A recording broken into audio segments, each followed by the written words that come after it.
In the middle of Gloucester, there's a farm.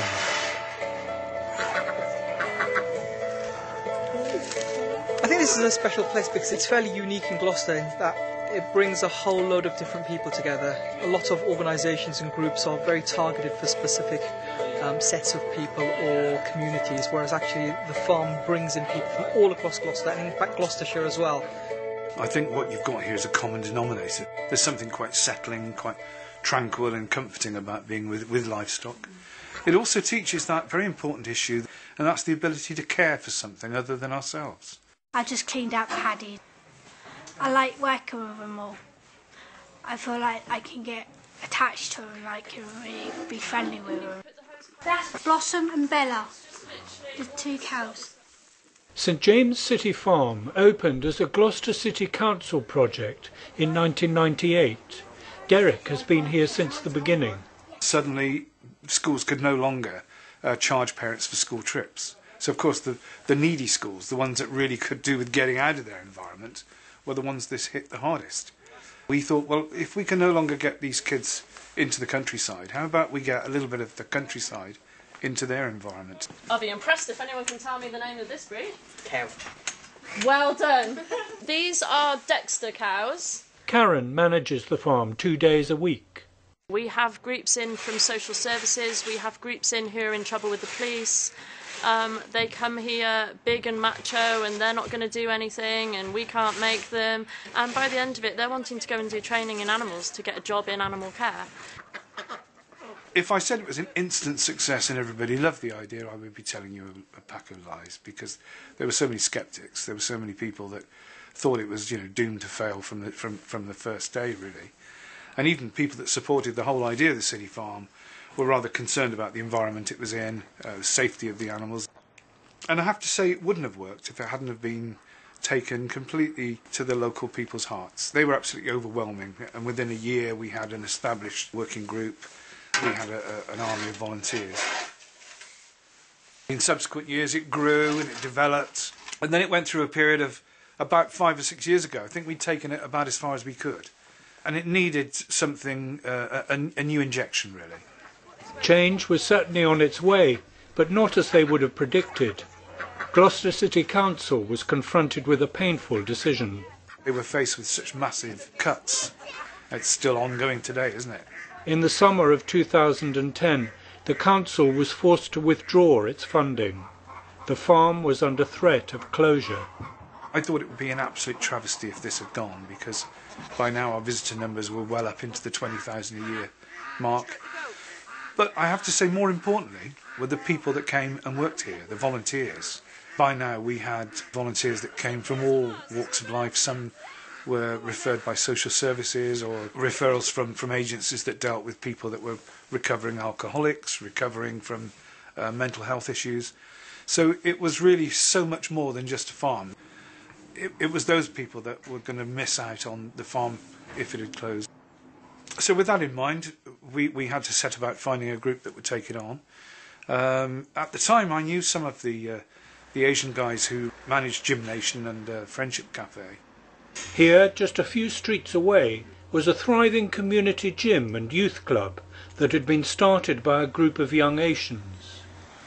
Riaz and the others knew the farm well and recognised its importance. I was born and raised here, so I've kind of always known about it.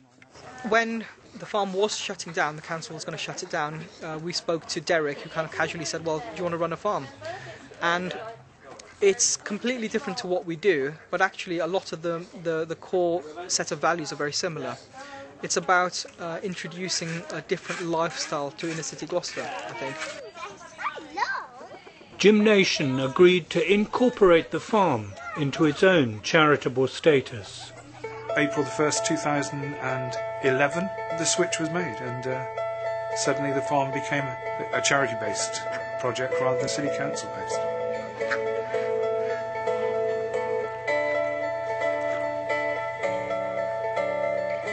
The atmosphere changed very quickly. Habib watched it happening. Previously, people would be looking through the gates to see what's going on. Now people are just coming in, people milling around the animals, activities. I think when it was a city council function, it was a city council function that we allowed people to come and visit. But it lacked the sense of ownership, shall we say, that the community has now got for the place. Over the years, this place has become much more than a farm. It's a farm, there are animals, but actually we have different community groups come and use it as well. We've got art projects, we've got pensioners who come and have luncheon clubs here. It's become a safe and friendly meeting point for many different activities. Riaz is helping with an ambitious project, scaling up small drawings to create a new mural for the back wall of the animal pens. There'll be images of historical aspects of Gloucester, modern aspects of Gloucester, different characters throughout Gloucester's history and things like that. Part of it is, learning about art, learning about drawing and those kind of skills, but also it's about volunteering. That's the mosque, isn't it? I'm waiting for somebody, what size they do it, the scale. What about if the tower sort of starts from there, so it sits nice with that? Yeah. So it's quite dominant, but I think given where we are, it'd be quite nice for it to be quite dominant. Yeah? Do you want a chair? No, it's okay. All of these projects are helping to improve the farm. Habib has designed the new buildings. The best thing about this building as such is it's entirely volunteer built, mainly unskilled volunteers. There is a real sense that the community has ownership. At 3:30 this afternoon, when the schools turn out, we'll get a lot of children that they'll just come running in and they'll come and check on Paddy, the pony. The build up to when the pig's about to have piglets.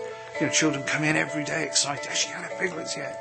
It's part of their life. It's part of their daily routine. It may only be for 3-4 minutes, but they feel part of it and they feel that they can do that. They're not visiting.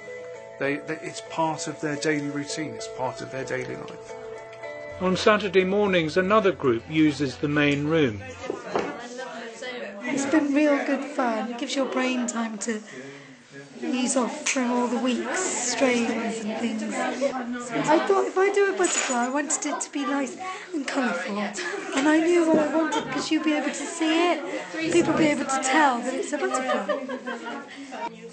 Zahira runs the sessions. We're hoping to put them all together on a location in the farm. We haven't decided exactly where yet, but they're quite small and portable and they're going to look nice wherever they go.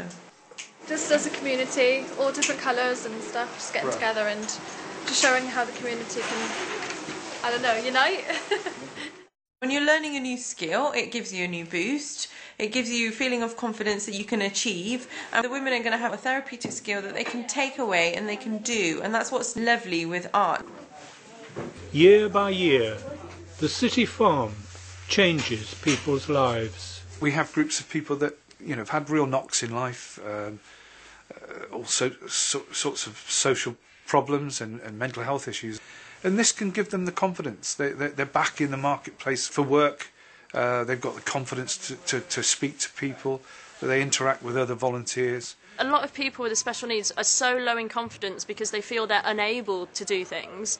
When they come here and they start realising that they can do all the things that everybody else is doing, it brings their confidence right on. And with their confidence, it gives them the ability to stand up and say, I can do that work. And then they are being taken on in employment at other places. I like the pig. I like pig and horse. I like all the animals here. Lee, who works here, you've just got to walk in and see him smile and it brightens up your day for the rest of the day. He smiles continuously all the time. You can come in through the gate, you can feel the weight of the world on your shoulders. You say good morning to the animals and they all talk to you back. And it's just a marvellous experience,